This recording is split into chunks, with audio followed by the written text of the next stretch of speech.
Well guys, I was hoping to open a couple boxes with you today, but my banks are still sitting on tons of uncirculated coins, so I ended up getting like a grab bag we can open today. Happy Thanksgiving everybody, by the way. So I ended up actually picking up 12 rolls of circulated nickels, 26 rolls of circulated pennies, 11 rolls of circulated quarters, a roll of dollar coins, and one roll of half dollars. Kind of a funny story behind that roll of half dollars too. I asked the teller if they had any half dollar rolls. She said, yeah, we got 3 rolls, but we're only giving out 1 roll per day right now to customers.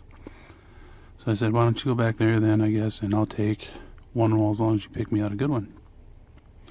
She asked me, well, how do I know if it's going to be a good one? Well, I told her it's kind of like a guy coming up to you and asking you for your phone number, and he gets it. Obviously, he just picked out a good one. She kind of blushed and smiled and said, oh, that's kind of a corny line. And I said, well, did it work? And she said, I don't know. We'll see. Well, she went back and grabbed my roll, and check this out. I'm not going to show you the last part of her phone number, but her name's Ashlyn, and she put her phone number on my roll. And I said, cool score, I am on the lucky one. Well, let me clear all these rolls out of the way, and I think we'll get started on this first roll here of half dollars. Well, if I do find something good in here, I'm obviously going to owe her a nice supper or something. Just kidding. No matter what, if I get anything good or not, I'm still going to get her a nice supper. Okay, I'll see you guys soon. So I got the thing popped open. Let's see if I can get a better... That there is either a filthy coin or, I'm hoping, it's pretty dark. Looks more like an edge of a nickel than anything else. Let's get it out of there.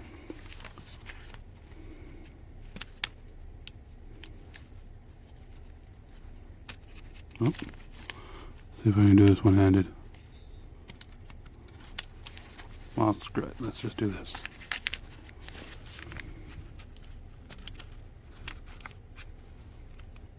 Grr.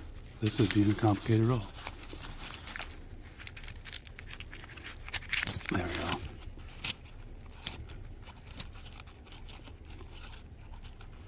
That it right there. There it is. What do we got? That is, oh my gosh, a walking liberty. Looks like it's toned up pretty good too. I don't know if I can get it. There's actually some really, oh wow, look at the front of that thing. Really, there you go, pretty rainbows on this thing. Let's see if I can get the air. It's looking like a, boy, I need some glasses. 1936. Not seeing a mint mark, so it's from Philly. But wow. That thing's got some beautiful toning to it. Great, I'm never going to hear the end of it. She's going to want 2 suppers for this one. Beautiful coin. Well, let me get back to the hunt. Well, besides that stunner walking liberty that I found, I just can't get over the toning on the thing. It's probably the heaviestly toned coin I've ever found. It's beautiful. Was this here. It's lightly toned, not compared to the other one. 1979 stunner. I'm going to check this one against my album and see if it'll upgrade. I think my 79 was actually pretty beat up, so. And a 77D, but of course, no DDO. Let me move these out of the way and we'll crack open the red-headed stepchild of the coin world, LOL. What I look for in here is mainly like proofs, and then I check my 2000p Sacagawea dollars for the Wounded Eagle and the Cheerios dollar. The Cheerios dollar, that's basically a heavily accented tail feathers on the eagle, and then the wounded eagle is a die break that runs across the, no, what do we say, not the midsection, a little bit further back from the midsection of the eagle. And then of course I also look for the, what are they, Susan B. Anthony 1979 wide rim coins. Let's crack these open and see what we find. Like suspected, pretty fruitless. Came up with two of the 2000 Philly Sacagaweas, neither of the cool ones, and 479s and 180. I do believe I had two Phillies, two Denvers, and a San Francisco. I guess the only cool thing about them is the San Francisco is a slightly lower mintage, so throwing them back into circulation. Let's move on to the quarters. So I'm on roll number 10, and about a quarter of the way in, it somewhat looks silver. Could it be?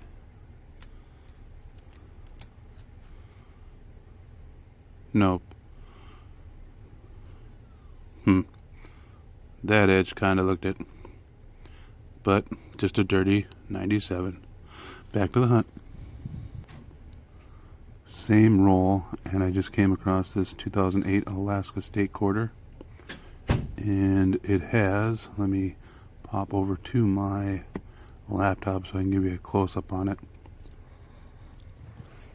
As you can see right here in the claw, I've seen these a lot bigger, but they consider this the extra claw. On this one too, you can also look for, this one don't have it, but there's some doubling over here. Pretty cool find. It's in pretty rough shape. I probably won't keep it, so let me get back to the hunt. Well, I'm on a roll number 11 and came across this 87D, and thanks to Paul over there at Half Dollar Make Your Holler, he showed an RPM that you can look for on these. Let me hop over to my laptop. I'll let you see what I found. As you can see, right here and here, there's doubling. I'm not sure if that's the RPM. I'll have to go and watch the video and check it. I'll put it aside just in case though. Might be machine doubling. Not sure. Back to the hunt. Well, 11 rolls searched, and as always, denied on silver, and not a whole lot of finds. I did find that 2008 Alaskan State Quarter with the slight extra claw. I found a 76 Denver minted bicentennial without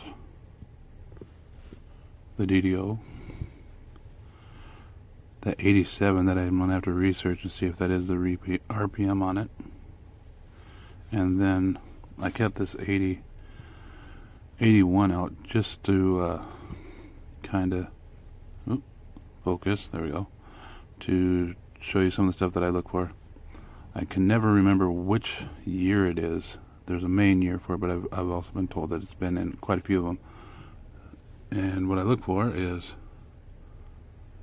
on the back of the Washington quarters, they got a thing called the Spitting Eagle, and it's a die break or something that fallen on the die, and there's an arch from the beak to the wing, and it's kind of a cool thing to look for. I think they go for about $100 too, so this one is actually in pretty good shape. Of course, it's not the Spitting Eagle, so pretty light on finds. Let me set up for nickels and be right back. So I got my 12 rolls of nickels laid out. This one's busting at the seam, so let me bust into it and see if we get anything. Well, we're on roll number 1 and we got a stunner. See if we can get it for you. 1958 Denver. Let me show you on my laptop here. The mint mark, I do believe, is a RPM. If you look right here, you can sort of make out a possible crossbar in there.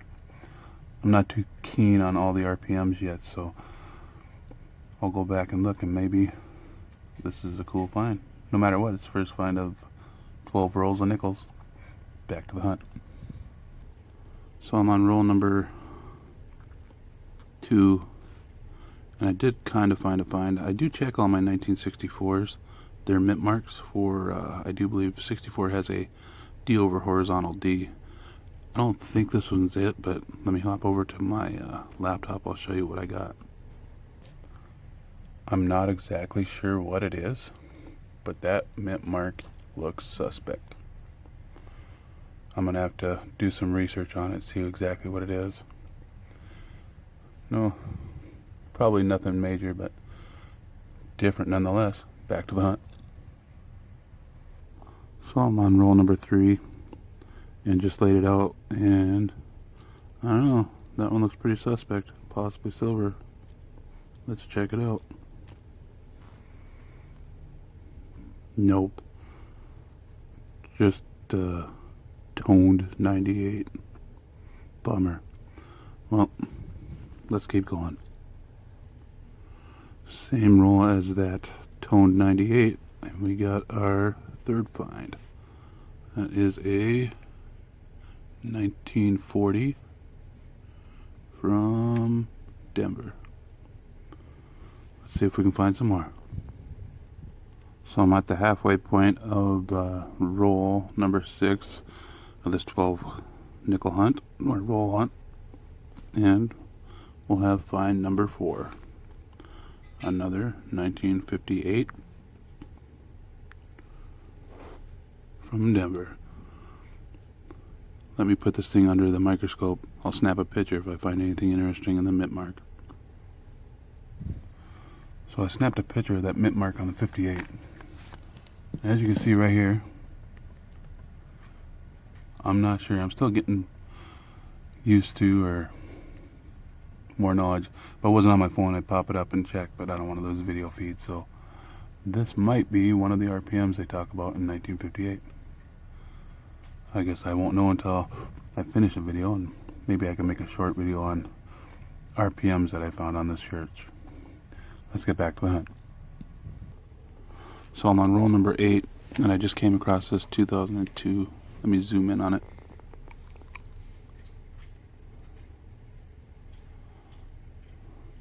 I don't know if somebody took and sandblasted this thing, or if this is a cap die.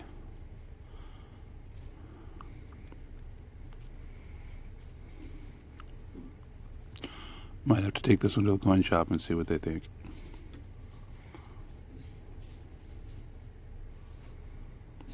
Let's hunt on. Same roll as that sandblasted or cap die. We've got another find here. A 1957 from Denver. Be back soon. So I'm on roll number 9 and 64 with a billion of these things minted. Didn't come out very great and didn't live very long, but this one here is a pretty nice 64 from Denver. And I did snap a picture of the mint mark, and it is an RPM. I just can't remember the designation. Like I said, maybe I'll make a video on some of these RPMs I'm finding, just to show you what designations they are. Let me pop over to my laptop, which I had snapped a picture of the mint mark, and show you the RPM. So here's the mint mark on that 64, and as you can see right here, you can see the crossbar, the secondary D, and it's kind of hard to see, but you can see some of the slight D in front of there. 64, not an impressive year, but like I said, I always check for RPMs on the 64s, so let's get back to the hunt. So we're on roll number 11, and about halfway through the roll, I come across a, let's see here, 19, let me zoom in, 1955. I thought it was a 59 at first. Well, let's flip it over. If it's the D, you can look for a D over S mint mark, and if it's the 55P, I believe that's a semi-key date. We got no mint mark. Nice. Well, I just found a semi-key date. I do not recall how many of these were minted, but I do know I got it on my list here as being a semi-key date.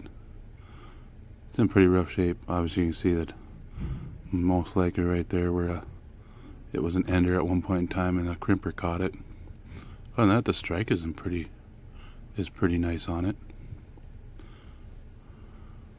Definitely not a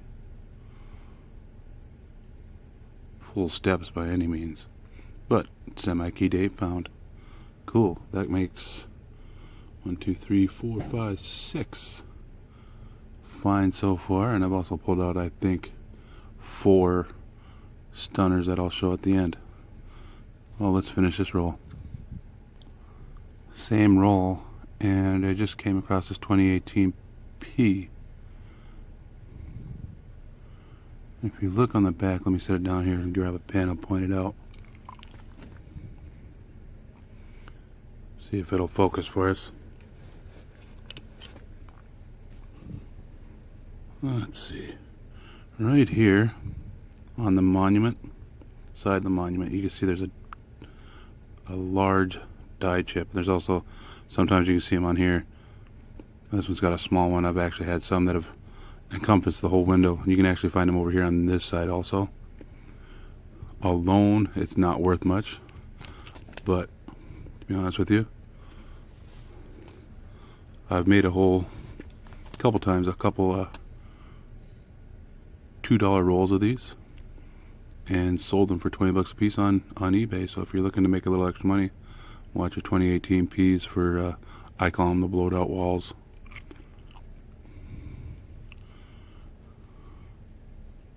Nothing rare, nothing too expensive, but like I said, if you can make a whole roll of these, you can get 10 times your money. Let's finish this roll. Well, the last roll was a bust, so I laid out all my finds. Got that 40D, that 55P semi-key date, I do believe, the 57D,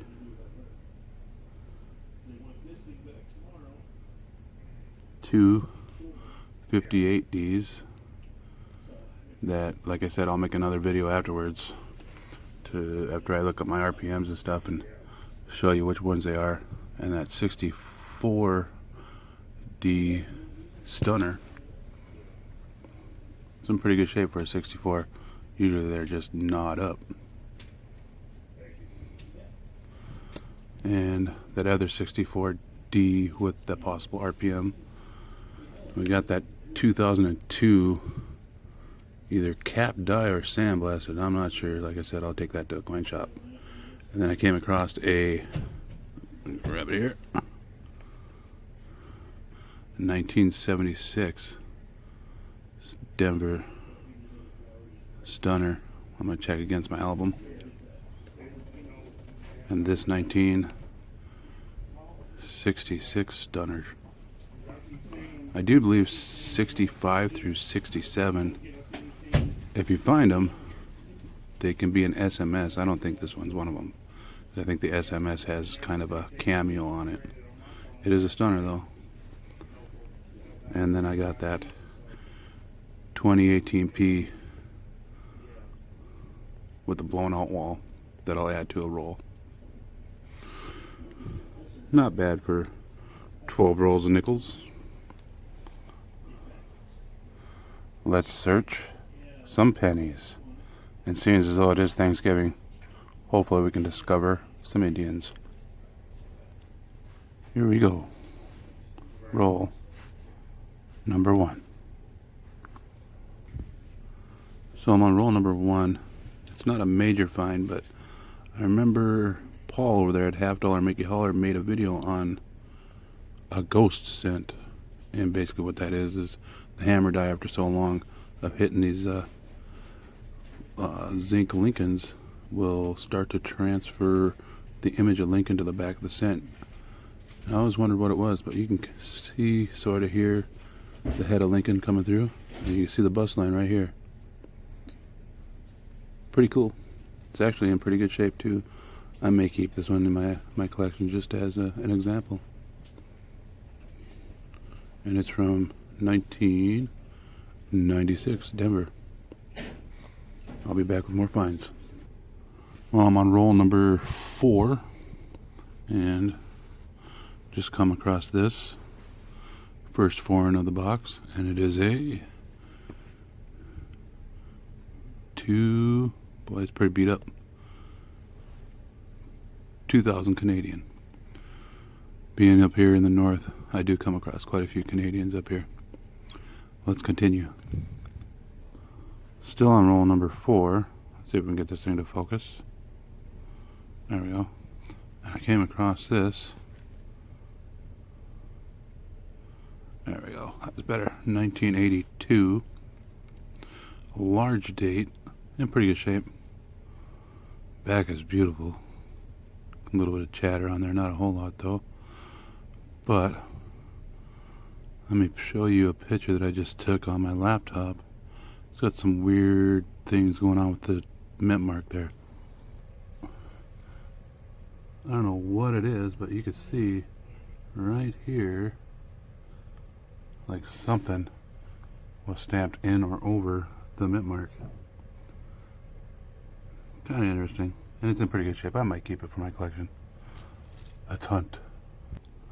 So we're on roll number 9 of a 26 penny roll hunt, and I just come across my second Canadian, and it is a 1977. Well, I'm hoping this is 2 Canadians. I'm hoping at least I catch up in wheat cents. Let's get on to the hunt. We're on roll 12, and halfway through the roll, we come across, yet again, one more Canadian. This one is a, let's see here, 1965. 1 year off being a young head.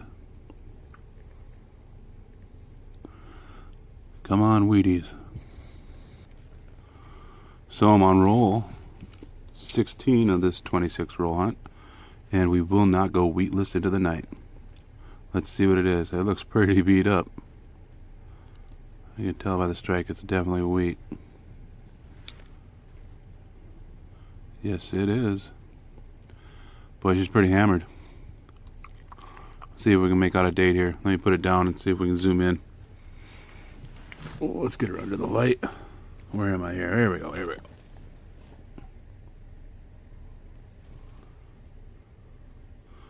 Boy, I don't know. That thing is dirty.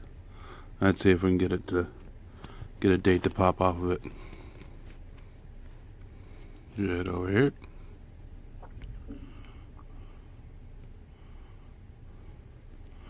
I do believe. Wait a minute.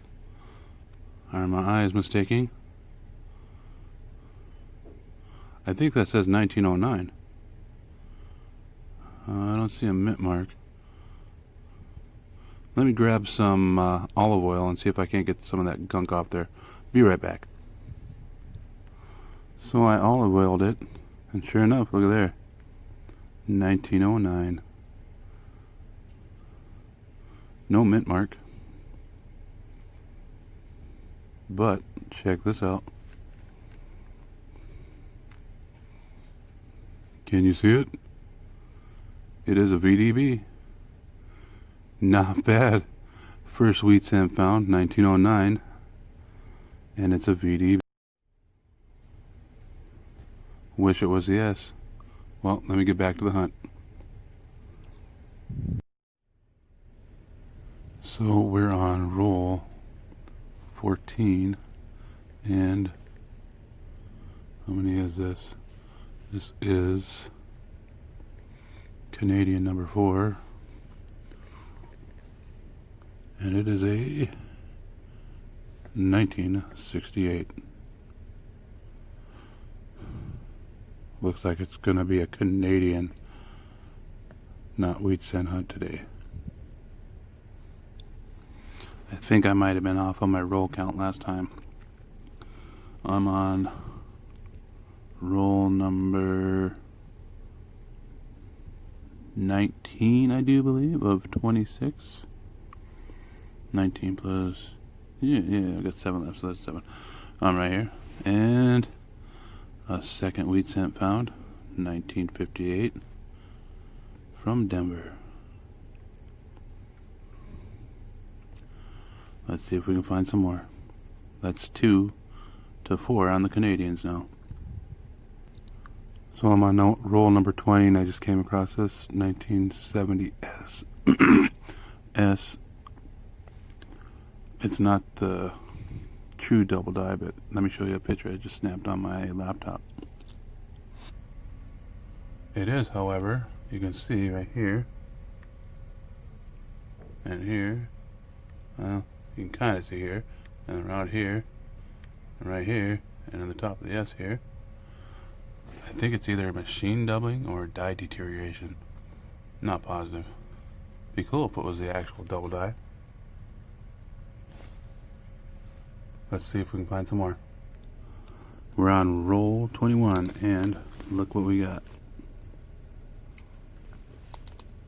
Wheat cent number 3. We're gaining on the Canadians. And it is a 1944. One more to tie. Same roll. Ugh. Canadian number 5. And it is a 1989.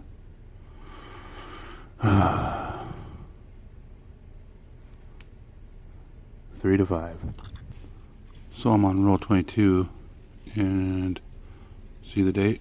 1983. I don't think you're going to be able to catch it here, but I do believe this is FS 102 of the DDR varieties. It's pretty ugly. I might be able to clean it up with some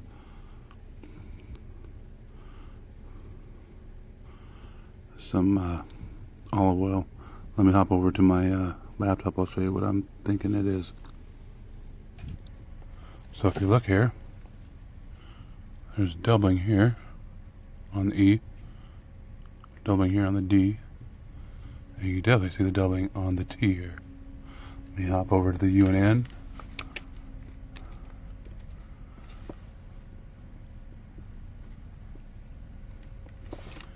You can see doubling here, doubling here,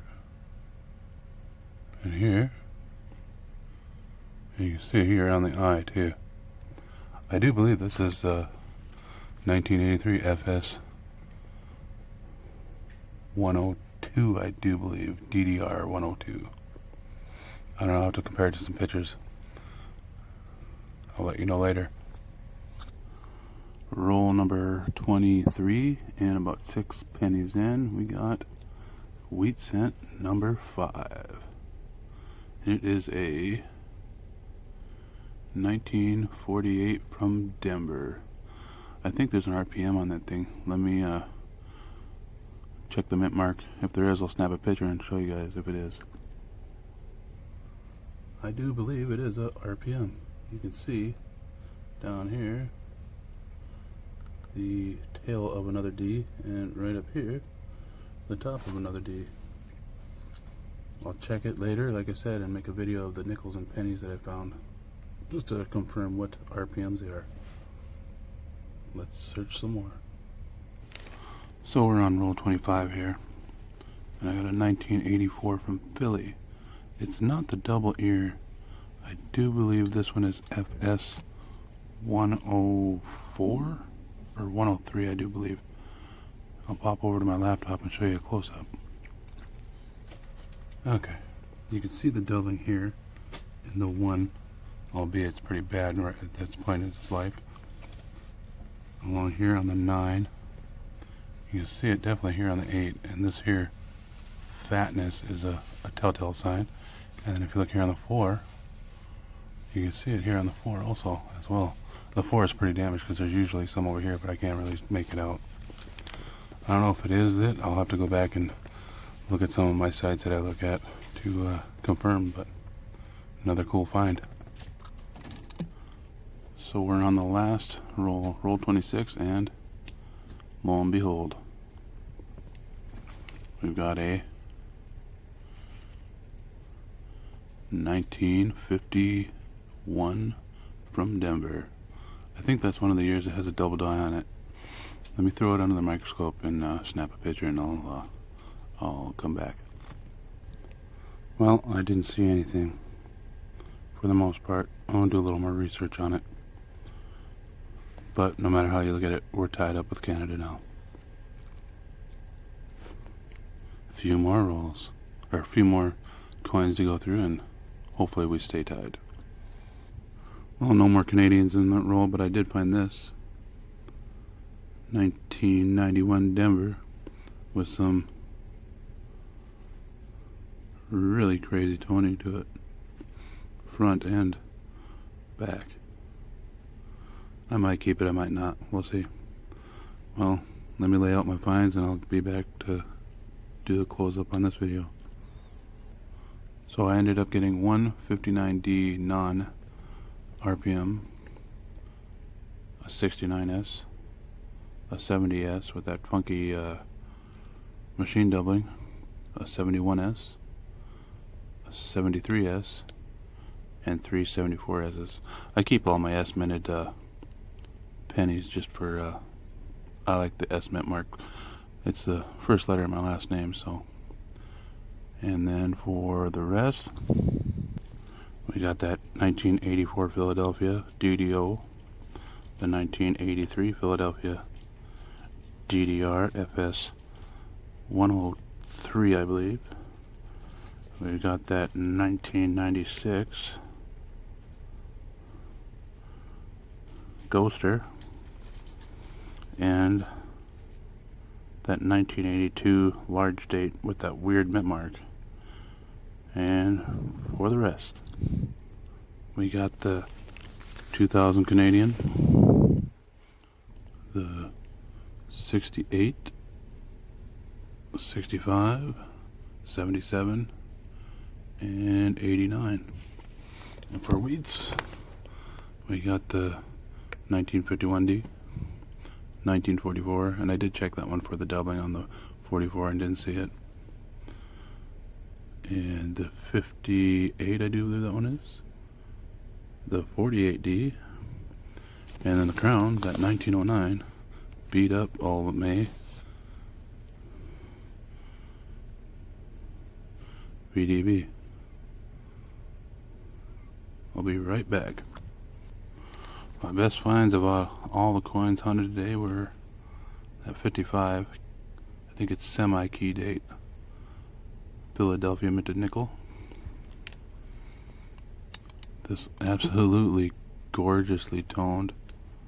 What are the colors on that thing? Philadelphia Walker.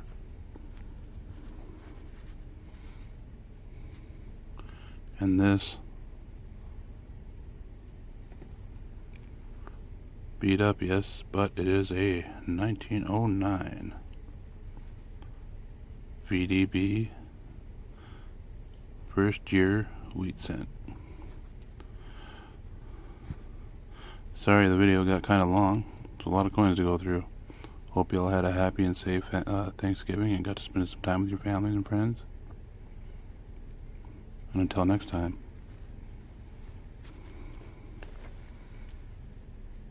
happy hunting, and thanks for watching.